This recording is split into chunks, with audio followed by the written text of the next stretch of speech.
जय माता दी दोस्तों, आने वाली वट सावित्री व्रत के लिए आप सभी माताओं बहनों को ढेर सारी शुभकामनाएं। भगवान श्री हरि विष्णु आपकी जोड़ी हमेशा सलामत रखें और आप जीवन पर्यंत अपने पति की लंबी आयु के लिए वट सावित्री का व्रत करती रहें, यही कामना करती हूं। और इसी कामना के साथ आज का जो वीडियो है वो मैं शुरू कर रही हूँ। दोस्तों, आज के वीडियो में मैं बात करने वाली हूँ वट सावित्री व्रत से जुड़ी कुछ महत्वपूर्ण प्रश्नों के बारे में, क्योंकि जो भी प्रश्न मुझे मिलते जा रहे हैं मैं उन सब के वीडियो जो है वो बनाती जा रही हूँ, क्योंकि एक एक प्रश्न का जवाब देने से मुझे लगता है बहुत सारी बहनें जो हैं वो उस प्रश्नों से वंचित रह जाएंगी। तो मैं वीडियो जो है वो बना दूंगी तो बहुत सारी बहनों की हेल्प जो है वो हो जाएगी, इसलिए मैं वीडियो जो है वो बना दे रही हूँ। और अभी भी आपसे रिक्वेस्ट करूंगी कि अगर अभी भी आपके मन में कोई भी प्रश्न आ रहा है तो मुझे कमेंट सेक्शन में ज़रूर लिखिए। अगर मुझे उचित लगा और 2-4 प्रश्न वैसे हुए तो मैं वीडियो बनाऊंगी, नहीं तो आपका कमेंट का जवाब जो है वो आपको वहीं पर मिल जाएगा। इसलिए आप कमेंट में जो भी आपको पूछना है आप पूछ सकते हैं। तो चलिए अब जान लेते हैं कि वट सावित्री व्रत में कुछ जो प्रश्न आए हैं मेरे पास। पहला जो प्रश्न है वो ये है कि पूजा कब करें, सुबह करें या दोपहर में करें, क्योंकि जो अमावस्या तिथि है वो दोपहर को ही शुरू हो रही है और अगले दिन तक चलेगी। तो ऐसे में बहुत सारी बहनों के ये प्रश्न आ रहे हैं कि दीदी जब अमावस्या सुबह रहेगी ही नहीं तो पूजा जो है वो हम क्यों कर लें, है ना। तो उन प्रश्नों का जवाब जो है वो मैं इस वीडियो में आपको दूंगी। इसके साथ ही साथ गर्भवती महिलाएं फेरे लगाएं या ना लगाएं, और अगर नहीं लगाएं तो क्यों नहीं लगाएं, ये भी प्रश्न जो है वो मुझे मिला है। इसके साथ ही साथ व्रत के दौरान हमें क्या खाना चाहिए, और पीरियड के तीसरे दिन या चौथे दिन हम पूजा कर सकते हैं या नहीं कर सकते हैं।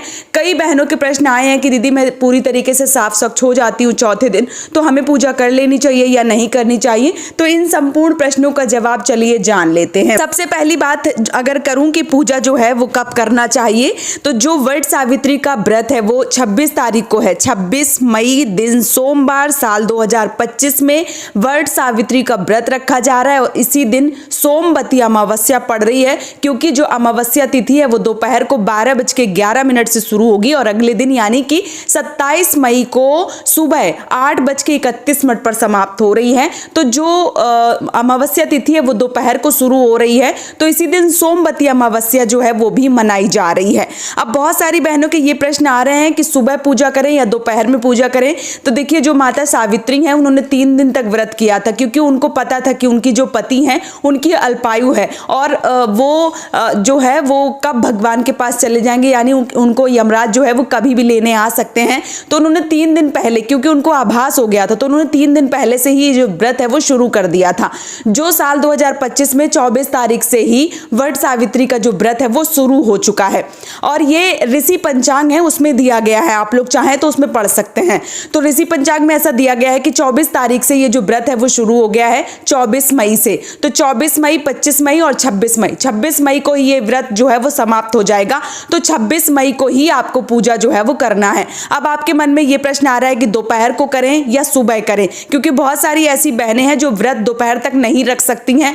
पानी की वजह से उनका जो एक तरीके से तबीयत है वो बहुत ज़्यादा खराब हो जाता है। बहुत सारी बीमारी, देखिए अभी खान पान बिगड़ा है तो बहुत सारी नए में ही बहुत सारी बीमारियां जो है वो पकड़ ली हैं। कहीं शुगर हो गया, किसी को बीपी की प्रॉब्लम हो गई, तो बहुत सारी ऐसी समस्याएं जो है वो हो जाती हैं और पानी के बिना बहनों से रहा नहीं जाता है। तो ऐसे में आप सुबह पूजा कर सकती हैं, क्योंकि जो व्रत है वो 3 दिन पहले से ही शुरू हो गया था, यानी 24 तारीख से ही शुरू हो गया था। तो 26 तारीख को आप सुबह भी पूजा कर सकती हैं, चाहे वो 7 बजे हो गया, 8 बजे हो गया, 9 बजे, 10 बजे, जिस भी प्रकार से आप पूजा करना चाहती हैं उतने टाइम आप पूजा जो है वो कर सकती हैं। अब बहुत सारी बहनें जिनका प्रश्न आता कि मुझे दोपहर में ही पूजा करना है, तो बिल्कुल अगर आप दोपहर में करना चाहती हैं तो दोपहर में भी कर सकती हैं। 12:11 से पहले भी कर सकती हैं और 12:11 के बाद भी पूजा कर सकती हैं।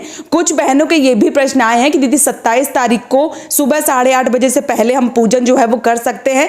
तो पूजन करने में कोई दिक्कत नहीं है, आप पूजा बिल्कुल कर सकते हैं, क्योंकि कई बहनें जो हैं वो बोल रही हैं कि 26 तारीख को हमारा पीरियड्स जो है वो मतलब पूजा जो है वो मैं करने लायक नहीं हूं, लेकिन 27 तारीख को मैं सुबह पूजा जो है वो कर सकती हूं।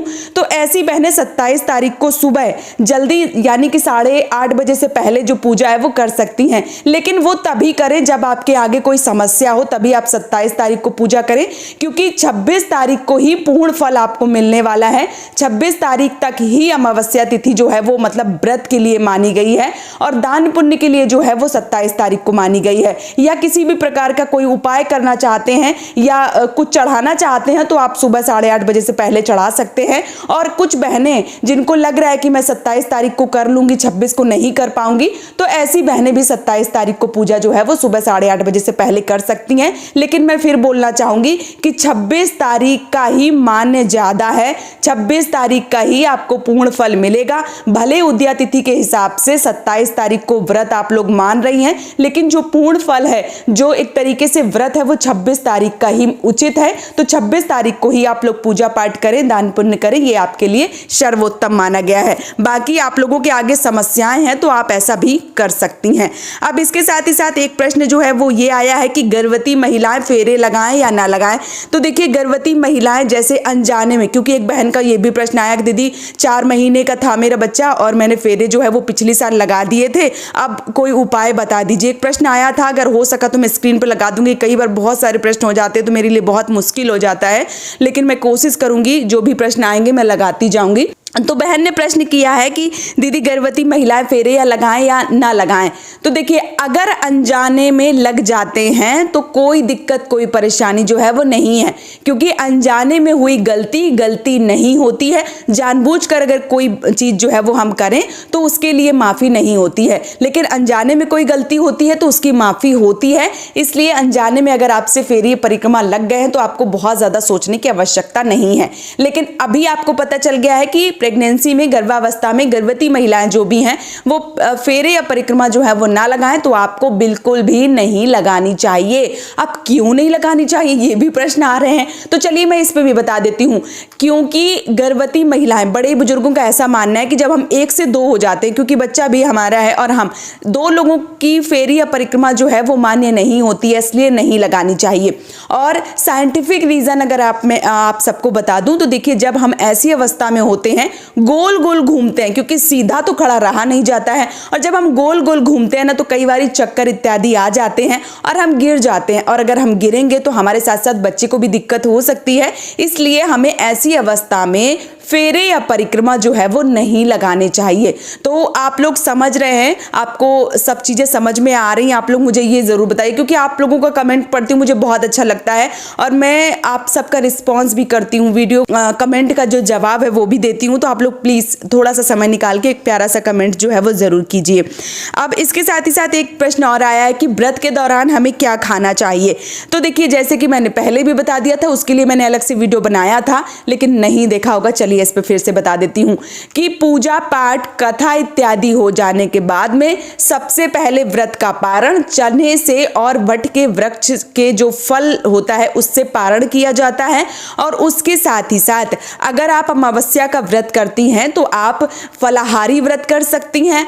अगर आप व्रत नहीं करती हैं तो एक टाइम का मीठा भोजन भी कर सकती हैं। लेकिन अगर आपके यहाँ की ऐसी परंपरा है कि पूजा, फेरी, परिक्रमा जो है वो करने के बाद में भोजन कर लिया जाता है, तो कोशिश करिए कि इस दिन आप भोजन, चाहे वो नमक वाला हो, चाहे जो भी कर लीजिए, लेकिन लहसुन और प्याज जो है वो इस दिन ना छुइए और ना ही खाइए। अगर कर सकते हैं तो ये जरूर कीजिए, क्योंकि अगर हम कोई पूजा पाठ करते हैं तो कम से कम हमें तामसिक चीजों से दूरी जो है वो बनाकर रखनी चाहिए।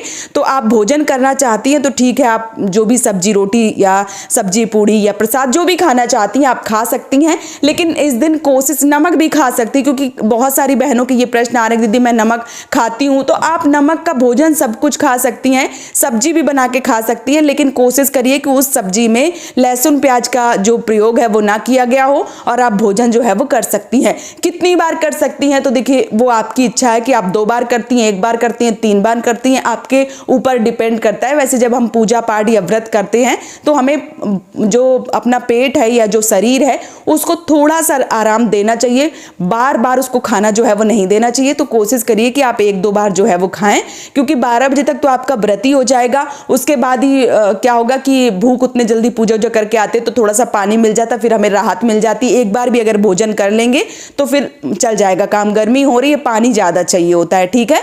तो ये भी प्रश्न जो है वो आपका क्लियर हो गया। अब एक लास्ट में प्रश्न जो है वो ये है कि पीरियड्स के तीसरे दिन या चौथे दिन हम पूजा करें या ना करें। तो देखिए, मैंने कितनी बार समझाया, फिर मैं बता दे रही हूँ। बहुत सारी बहनों के प्रश्न आ रहे हैं कि दीदी चौथे दिन मैं पूरी तरीके से साफ स्वच्छ हो गई हूँ, मैं पूजा कर सकती हूँ। तो देखिए, 3 दिन तक तो आपको बिल्कुल पूजा नहीं करनी चाहिए, क्योंकि जो भी हमारे धार्मिक ग्रंथ है उसमें ऐसा वर्णन किया गया है कि 3 दिन स्त्री नारी रजस्वला धर्म में अशुद्धि की अवस्था में बताई गई है। तो 3 दिन आपको पूजा पाठ बिल्कुल नहीं करना चाहिए। चौथे दिन वो रसोई घर में जाने के लिए, यानी कि जब आप खाना इत्यादि बनाना चाहती हैं तो चौथे दिन बना सकती हैं।